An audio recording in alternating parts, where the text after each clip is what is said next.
Hi hello నమస్తే welcome to Zip TV. నేను మీ విజయ్. ఈరోజు మనతో పాటు ఉన్నారు life coach counsellor Usha Vemur గారు ఉన్నారు. వారితో మాట్లాడి మరికొన్ని విషయాలు తెలుసుకుందాం. నమస్తే మేడం. నమస్తే. ఎలా ఉన్నారు మేడం? చాలా బాగున్నాను.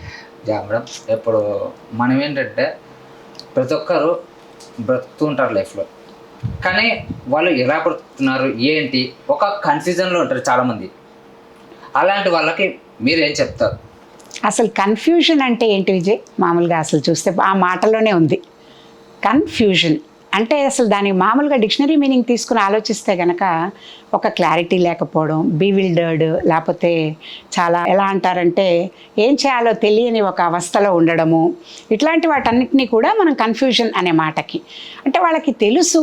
కొన్నిసార్లు తెలిసిన వాటిని చేసేటప్పుడు కూడా ఇది చేయాలా అది చేయాలా అనే ఒక సందిగ్ధత, దానివల్ల వచ్చేది పర్యవసానాలు కూడా అలాగే ఉంటాయి. కాబట్టి అసలు కన్ఫ్యూజన్ అంటే ఏమిటి అని ముందు తెలుసుకుంటే మనం ఆ స్థితిలో ఉన్నామా, మనకు క్లారిటీ ఉందా అనేది అర్థమవుతుంది.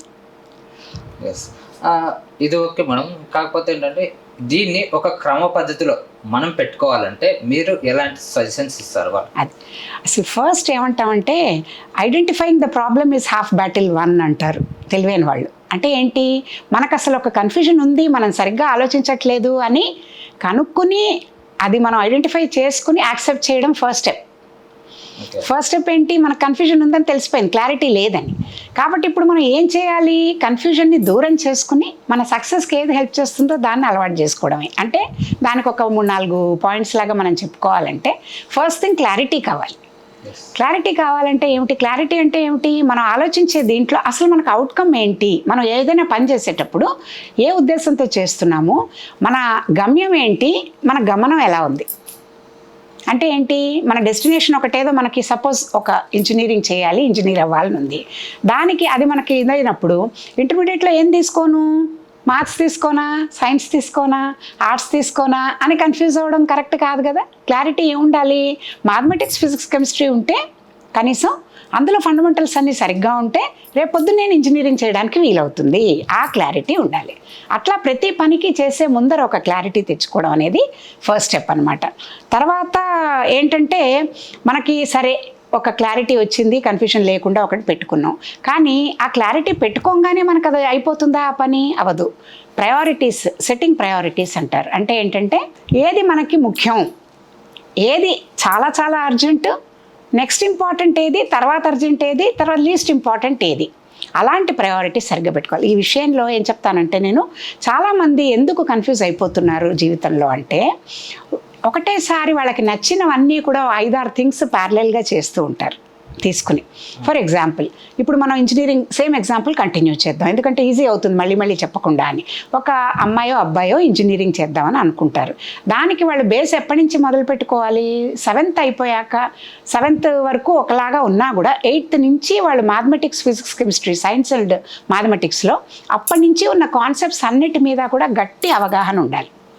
అవగాహన ఉండి వాళ్ళు ఏంటి ప్రయారిటైజ్ చేసుకోవడం, సెట్టింగ్ ప్రయారిటీస్. అంటే సపోజ్ మ్యాథ్స్లో నేను బాగానే ఉన్నాను, ఫిజిక్స్ నాకు కొంచెం టఫ్ అని అనుకుంటే ఎవరైనా స్టూడెంట్ ఏం చేయాలి, ఆ ఫిజిక్స్ మీద ఎక్కువ ప్రయారిటీ, ఎక్కువ ప్రిఫరెన్స్ ఇచ్చుకుని వాళ్ళ బెస్ట్ టైం ఏదైతే ఉందో రోజు మొత్తంలో, కొంతమంది పొద్దున్నే లేచి చదువుకోవడం చాలా హ్యాపీనెస్ ఇస్తుంది, బాగా అర్థమవుతుంది.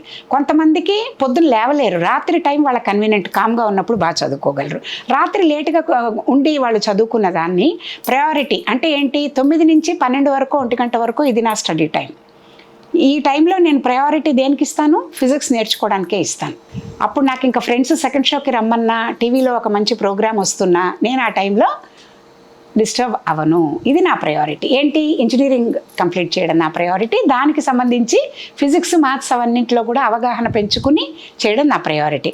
అప్పుడు కనుక నేను ఏదైనా వెకేషన్ తీసుకుని ఫ్రెండ్స్ గోవా వెళ్తున్నావు, వస్తావా అన్నారు, నాకు ఒక 15 రోజుల్లో నాకు ఎంసెట్ పరీక్ష ఉంది, వెళ్ళడం నా ప్రయారిటీనా? ఇప్పుడు కాదు.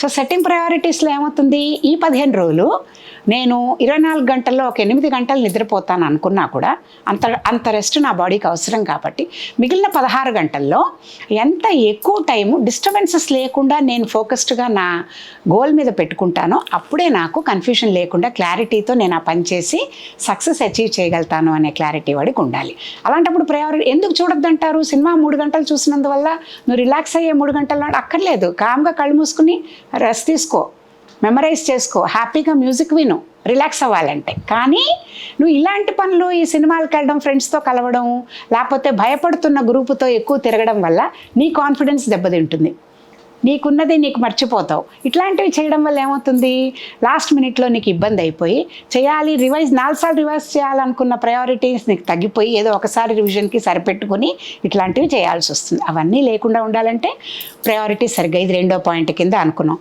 తర్వాత ప్లానింగ్ అండ్ షెడ్యూలింగ్ అనేది చాలా ఇంపార్టెంట్. అంటే ఏమిటి, ఇప్పుడు కన్ఫ్యూజన్ లేకుండా ఉండాలంటే అసలు సరిగ్గా ప్లానింగ్ లేదనుకో, కొన్నిసార్లు మనకి ఏదైనా ఒక ప్రోగ్రామ్ కానీ ఒక యాక్టివిటీ కానీ ఫెయిల్ అయితే ఏమంటారు, సరిగ్గా ప్లాన్ చేయలేదండి వీళ్ళు అంటాం. అంటే ఏంటి, బ్లూ ప్రింట్ ఏదైతే ఉందో, ప్లానింగ్ ఏదైతే ఉందో అది సరిగ్గా జరగాలి. మైండ్లో మనం ఏదైనా ఒకటి చేయాలనుకుంటే ఫస్ట్ ఇంప్రెషన్ ఎక్కడ జరుగుతుంది, మనకి మైండ్లో. ఆ మైండ్లో కనుక ఆ ప్లానింగ్ స్టేజ్ సరిగ్గా అయిపోతే అది కాగితం మీద మనం చక్కగా పెట్టుకోగలిగితే, ఎందుకు కాగితం మీద పెట్టుకోవాలి, వీళ్ళకి ఏమైనా పిచ్చా ప్రతిదీ రాసుకుంటారు అనుకుంటారు, కాదు.